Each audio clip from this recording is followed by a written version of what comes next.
to say I think America is a wonderful country is now considered taboo. It's quite remarkable. I have no idea where it's going. It may end up in catastrophe. I have enough knowledge of human history to know that this moronic idea that, oh, the arc of history bends. The arc of history doesn't do a damn thing. The arc of history is a roller coaster. Oh, it's been great. There was the professor at Harvard who wrote this big best-selling book about how things are so much better today thanks to the Enlightenment. Really? Things better in America today than 25 years ago?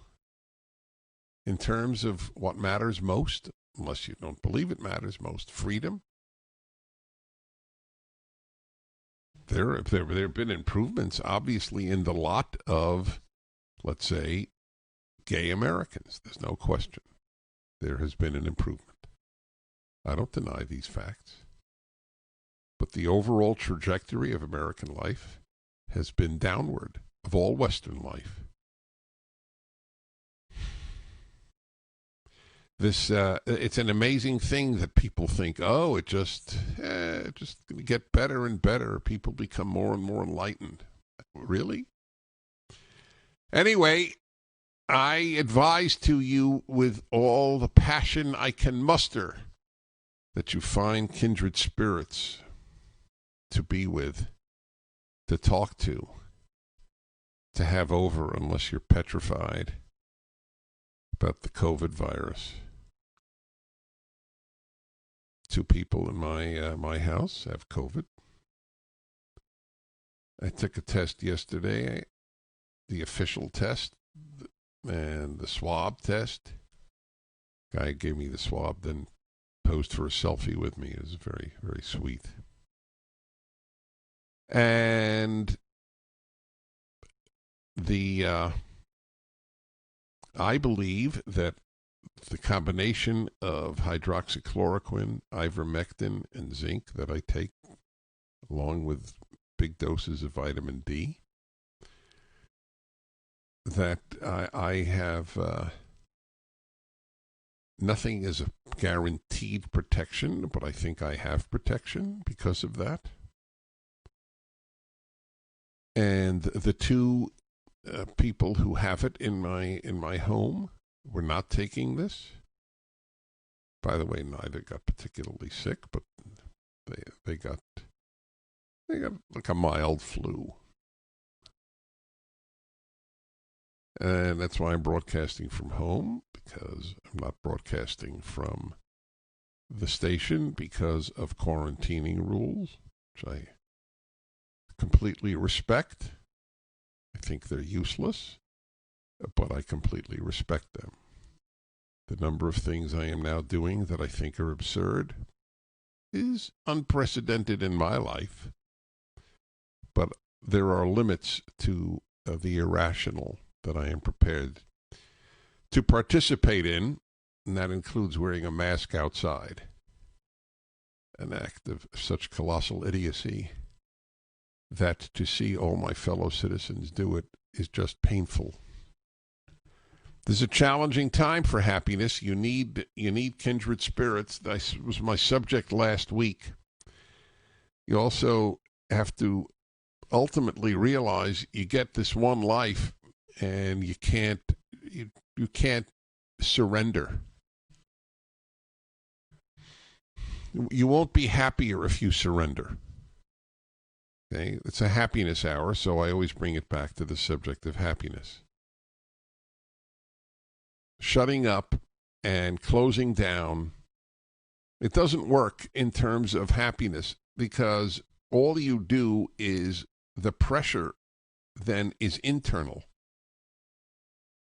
My doing this radio show is healthy for me. It's healthy for you. Because, oh my God, it's expressed. I have the ability, in my case, to express it, in your case, to hear it. 2 and 2 does equal 4, not 5. That's a relief. If you have to say 2 and 2 is 5, men give birth. If you have to repeat that enough, it takes a toll on you. There's no question. When you know you're saying something that isn't true over and over and you're forced to say it, America's systemically racist. Men give birth. America was founded in 1619. The more lies you know you're saying, the bigger the price you pay, even biologically. In 8th grade in health, I can't believe I remember this, but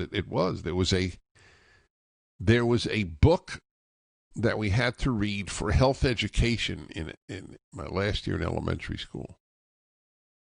I think it was titled Stress Kills. And it's the only thing I remember was the title, but it had a big impact on me. It's one of the reasons I pursued inner peace, because I didn't want to be killed. Everybody knows that you can eat up your insides, literally.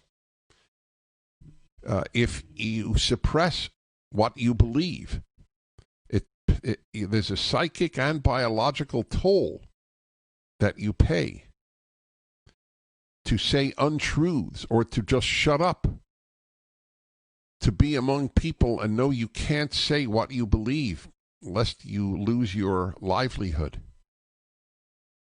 A very real price is paid. I have a friend in a major American orchestra, because I'm involved, as you know, in music. And he came out, as it were, as conservative, and his colleagues did not know that. And he is so much happier. Yes, he's not the most popular member. No, he's the sweetest guy in the world. But not the most popular member of the orchestra anymore. That's clear.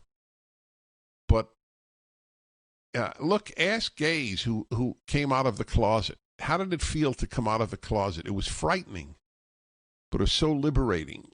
Today's gay, in terms of opprobrium from society, is a conservative. And you pay a price. Ask the gays of a generation or two ago who were in the closet, did you pay a price? Of course they did. Why don't you pay a price if you're in the closet as a conservative? Right? But the closet is a closet. Closets are equal. They don't care who's in it. They equally suppress the air that you can breathe. I will take your calls. I'm Dennis Prager.